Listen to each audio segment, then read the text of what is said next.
शुरू अल्लाह के नाम से जो बड़ा मेहरबान और नहायत रहम वाला है। मैं ज़ाहिद अज़ीम आपकी खिदमत में हाज़िर हूँ। नाज़रीन, दुबई के अंदर कुछ बड़े लोगों की बैठक शुरू होने वाली है और इस बैठक में क्या मामला तय पाएंगे इसके बारे में आपसे डिटेल में बात करेंगे। पाकिस्तान और IMF के दरमियान स्टाफ लेवल माहिदा कल होने का इम्कान है और इस माहिदे को शुरू करने के लिए पाकिस्तान ने क्या इक़दाम उठाए, क्या कुर्बानी दी, इसकी डिटेल भी आपसे शेयर करेंगे। कायम मकाम सदर जनाब सादिक संजरानी साहब ने इलेक्शन एक्ट बिल मंजूर कर लिया है। इसका किस किस को फ़ायदा होगा इसके बारे में भी आपको बताएंगे। सुप्रीम कोर्ट ने अटार्नी जनरल ऑफ पाकिस्तान को मिलिट्री कस्टडी के अंदर जितने भी ज़ेर हिरासत अफराद हैं उनकी तफसीलात देने का हुक्म जारी कर दिया, उसके बारे में भी आपसे बात करेंगे। लाहौर में आज 260 मिलीमीटर बारिश हुई जिसकी वजह से सड़कें तालाब बन गई, इसके बारे में भी आपसे बात करेंगे। सबसे पहले हम बात करेंगे दुबई में जो हमारी बड़ी मेन लीडरशिप है उनकी एक बैठक शुरू होने वाली है और ये नहायत ही अफसोस की बात है कि पाकिस्तान की जो सीनियर लीडरशिप है वो हमेशा पाकिस्तान के बारे में जो फ़ैसले करते हैं मुल्क से बाहर करते हैं। पहले ये फ़ैसले लंदन के अंदर हो रहे थे और इस मरतबा उन्होंने दुबई का मकाम चुना है। दुबई के अंदर आसफ़ अली ज़रदारी साहब और बिलावल भुट्टो साहब पहुंच चुके हैं।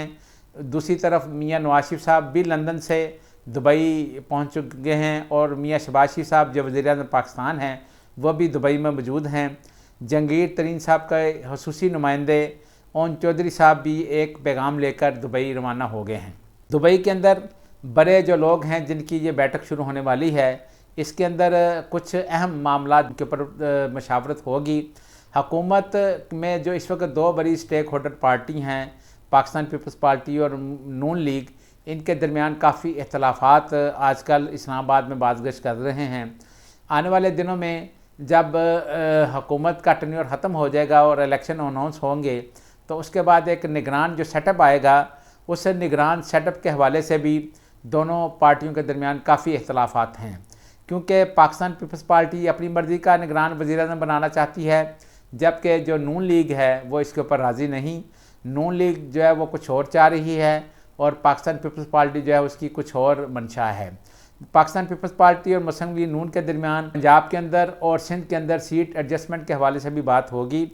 मुस्लिम लीग नून पंजाब के अंदर पीपल्स पार्टी के साथ कोई भी सीट एडजस्टमेंट नहीं करना चाहती। इसका जवाब देते हुए पाकिस्तान पीपल्स पार्टी ने भी नून लीग को ये करारा जवाब दिया है और उनका ये कहना है कि सिंध के अंदर भी वो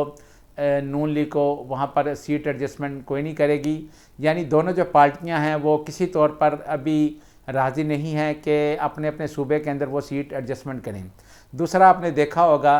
कि पिछले दिनों आसफ़ अली ज़रदारी साहब लाहौर में काफ़ी अर्सा गुजार के गए हैं और लाहौर के अंदर उनकी जो सियासी सरगर्मियाँ थी उससे नून लीग की जो लीडरशिप है वो मुतमिन नज़र नहीं आ रही थी और उस हवाले से भी नून लीग के अंदर काफ़ी तजब्ज़ब पाया जाता है। नून लीग की जो लीडरशिप है वो इस हवाले से काफ़ी खुलकर भी सामने आई और उनको आसफ़ अली ज़रदारी साहब की पंजाब के अंदर सरगर्मियाँ कोई अच्छी नज़र नहीं आ रही थी और इस हवाले से वो बिल्कुल मुतमिन नहीं थे, बल्कि उन्होंने यहाँ तक के आसफ़ अली ज़रदारी साहब का जो पंजाब के अंदर दौरा था उसको उन्होंने बल्कि तनकीद भी किया और उसके अलावा पीपल्स पार्टी ने भी नून लीग की लीडरशिप के बारे में आपने देखा होगा कि बहुत ज़्यादा तनकीद की। ख़ास तौर पर नून लीग ने जो बजट पेश किया उसके अंदर भी कुछ इख्तलाफात हमें नज़र आए, जिसके हवाले से पीपल्स पार्टी ने तनकीद करते हुए कुछ अपने मुतालबात जो हैं वो भी मनवाए हैं। पाकिस्तान पीपल्स पार्टी और मुस्लिम लीग नून दोनों इलेक्शन के हवाले से बहुत ज़्यादा हमें परेशान नज़र आती हैं, क्योंकि पीपल्स पार्टी ये चाह रही है कि इस मरतबा जो इलेक्शन हों तो फेडरल जो गवर्नमेंट है उसके अंदर पीपल्स पार्टी का जो जियाला वो वज़ीर-ए-आज़म बने। नून लीग ये चाह रही है कि मियाँ साहब पाकिस्तान आएँ और कैंपेन चलाएँ और मियाँ साहब एक मरतबा फिर नून की सदारत ना सिर्फ संभालें बल्कि वज़ीर-ए-आज़म पाकिस्तान बने। मुस्लिम लीग नून बातें भी कर रही है कि मियां नवाज शरीफ साहब जो है वो अनकरीब इलेक्शन से पहले पाकिस्तान आ जाएंगे, लेकिन ज़राए ये भी बता रहे हैं कि मियां साहब जब तक इलेक्शन नहीं हो जाएंगे तब तक पाकिस्तान शायद ना आए। मियां साहब के हवाले से ये भी बयान देखने में आया है कि कहा जा रहा है कि मियां साहब ये कह रहे हैं कि वो दोबारा जब लंदन जाएंगे वहाँ पर अगर डॉक्टरों ने उनको पाकिस्तान आने का मशवरा दिया तो फिर वो पाकिस्तान आएंगे, अदरवाइज़ वो पाकिस्तान नहीं आएंगे। लेकिन पाकिस्तान के अंदर इस वक्त जो सेकंड लीडरशिप है नून लीग की, वो ये कह रही है कि नवाज शरीफ साहब जो है वो अनकरीब हमारे दरमियान होंगे और इलेक्शन से पहले पहले नवाज शरीफ पाकिस्तान आकर इलेक्शन कैंपेन चलाएंगे। बहरहाल ये आने वाले कुछ 1-2 महीनों के अंदर ही पता चल जाएगा, क्योंकि इस वक्त जो सूरत हाल है वो हमें कोई अच्छी नहीं नज़र आ रही। दोनों पार्टियां जो हैं वो अपने अपने मार्जिन के हिसाब से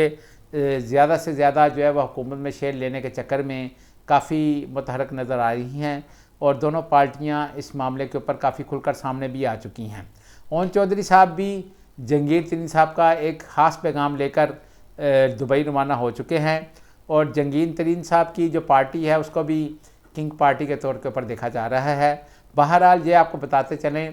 कि आने वाला जो भी सेटअप होगा, जो भी इलेक्टेड गवर्नमेंट होगी, उसमें जहांगीर तरीन साहब की जो पार्टी है वो भी हमें ज़रूर नज़र आएगी और वह भी हुकूमत का हिस्सा ज़रूर होगी।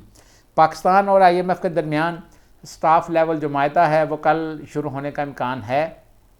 पाकिस्तान ने इस माहदे को शुरू करने के लिए बहुत इक़दाम किए हैं, बल्कि ये कहना बिल्कुल गलत ना होगा कि हुकूमत पाकिस्तान ने इसके लिए मनोअन जो IMF की शराइत हैं वो मान ली हैं। IMF के कहने के ऊपर शरह सूद में 1% इजाफा मज़ीद कर दिया गया है और इस वक्त पाकिस्तान के अंदर जो 22% शरह सूद वो इस वक्त तरीक की बुलंद तरीन सतह के ऊपर है और 250 अरब के नए मज़ीद टैक्स लगाने भी शुरू कर दिए गए हैं, जो कि IMF के साथ मज़ीद माहिदा किया गया और IMF के कहने के ऊपर पाकिस्तान में मज़ीद महंगाई में भी इजाफा कर दिया गया है। मज़ीद टैक्स लगाने से ज़ाहिर है पाकिस्तान के अंदर मज़ीद महंगाई बढ़ेगी। पाकिस्तान के जो सदर आरफ अलवी साहब इस वक्त बैरूनी दौरे के ऊपर हैं, वो हज के लिए बाहर गए हुए हैं, सऊदी अरब गए हुए हैं और उनकी जगह पे जो कायम मकाम सदर सादिक हसन जनानी साहब हैं, उन्होंने उनकी गैर मौजूदगी का फ़ायदा उठाते हुए इलेक्शन एक्ट बिल है वो भी पास कर लिया है। इसी तरह उन्होंने 2023-24 का जो फिनांस बिल है उसकी भी मंजूरी दे दी है। इलेक्शन एक्ट जो बिल मंजूर किया गया है उसका मियां नवाज शरीफ साहब और जहांगीर तरीन साहब दोनों को बहुत ज़्यादा फ़ायदा होगा, क्योंकि इस बिल के ज़रिए उन्होंने जो ताहयात नहली थी उसको ख़त्म कर दिया है और नहली की मुद्दत जो है वो सिर्फ 5 साल कर दी गई है। जहांगीर तरीन साहब और मियां नवाज शरीफ साहब आपको पता ताहयात नहल थे, उनकी नहली ख़त्म हो गई है और अब ये जो दोनों रहनुमा हैं आने वाले जो जनरल इलेक्शन होंगे उसमें हिस्सा भी ले सकेंगे और कैंपेन भी चला सकेंगे। इसी के चक्कर में आपने देखा होगा कि जहांगीर तरीन साहब ने एक नई पार्टी भी बनाई है और उस पार्टी के वो इस वक्त सरबराह हैं और आने वाले दिनों में जहांगीर तरीन साहब हमें मज़ीद मुतहरक नज़र आएंगे, क्योंकि दोनों जो सियासी रहनुमा हैं उनकी जो नहली है वो ख़त्म हो चुकी है। सुप्रीम कोर्ट ऑफ पाकिस्तान के अंदर आजकल एक बहुत बड़ा केस ज़ेर समाअत है। ये केस PTI के जो कुछ रहनुमा या कुछ जो कारकुन हैं जिनको गिरफ़्तार किया हुआ है 9 मई के वाक़यात के अंदर जो मुलव्वस हैं, आर्मी एक्ट के तहत उनके खिलाफ जो कार्रवाई करने के हवाले से एक समाअत सुप्रीम कोर्ट के अंदर हो रही है। सुप्रीम कोर्ट में ये जो समाअत की हो रही है, ये सीनियर जो वकील हैं एतजाज़ हसन साहब, उन्होंने एक वहाँ पर दरख्वास्त दायर की हुई है। उस हवाले से सुप्रीम कोर्ट का एक 9 रुकनी बेंच बना था, जिसमें से 2 जो जजेस हैं उन्होंने अपने आप को अलहदा कर लिया। बाद में ये जो बेंच है 7 रुकनी हो गया। आज जब इसकी समाअत शुरू होने लगी तो हुकूमत की तरफ से जस्टिस मंसूर अली खान साहब के ऊपर एक एतराज़ उठाया गया, जिसके बाद जस्टिस मंसूर अली खान साहब ने भी अपने आप को बेंच से अलहदा कर लिया। फिर सुप्रीम कोर्ट के चीफ जस्टिस ने 6 रुकनी बेंच तश्कील दे दिया। अब जो 6 रुकनी जो बेंच है इसकी समाअत कर रहा है और सुप्रीम कोर्ट के जो चीफ जस्टिस हैं उन्होंने अटार्नी जनरल ऑफ पाकिस्तान को हुक्म जारी किया कि मिलिट्री कस्टडी के अंदर इस वक्त 102 अफराद उनकी ज़ेर हिरासत हैं, उनकी तमाम तर तफसीलात जो हैं वो सुप्रीम कोर्ट को दे दी जाएँ। लाहौर के अंदर आज बहुत ज़्यादा बारिश हुई, कहा जा रहा है कि 260 मिलीमीटर जो है वो बारिश रिकॉर्ड की गई, जिसके बाद लाहौर की जो सड़कें हैं वो तालाब बन गई। ख़ास तौर पर जो 5 महीने पहले कलमा चौक का अंडरपास तमीर किया गया था, जिसका क्रेडिट मौजूदा जो निगरान वज़ीर आला मोहसिन नकवी साहब ले रहे थे, वो जो कलमा चौक का जो अंडरपास था वो पानी से भर गया और ऐसे लग रहा था कि जैसे ये एक नदी बह रही है। कलमा चौक का अंडरपास अभी हाल ही में तमीर किया गया था और पिछले दिनों इसका इफ्तिताह किया गया था, लेकिन आज बारिश ने तमीराती हुजम था उसके बारे में वाज़ह कर दिया। बहुत ज़्यादा बारिश होने की वजह से लाहौर तालाब की शक्ल हमें दे रहा था, ऐसा लग रहा था कि जैसे लाहौर के अंदर एक सैलाब आया हुआ है और लाहौर की तमाम सड़कें बारिश की वजह से भरी हुई थी, हर जगह पे पानी खड़ा था और लोगों को आने जाने में काफ़ी दिक्कत हो रही थी, जिसकी वजह से पूरे शहर के अंदर ट्रैफिक भी जाम रही। अगर आपको हमारी ये वीडियो पसंद आई हो तो अपने इस चैनल का हिस्सा बने, पीछे दिए गए सब्सक्राइब के बटन को प्रेस करके। अल्लाह ताला हम सबका हामी नासर, खुदा हाफिज़।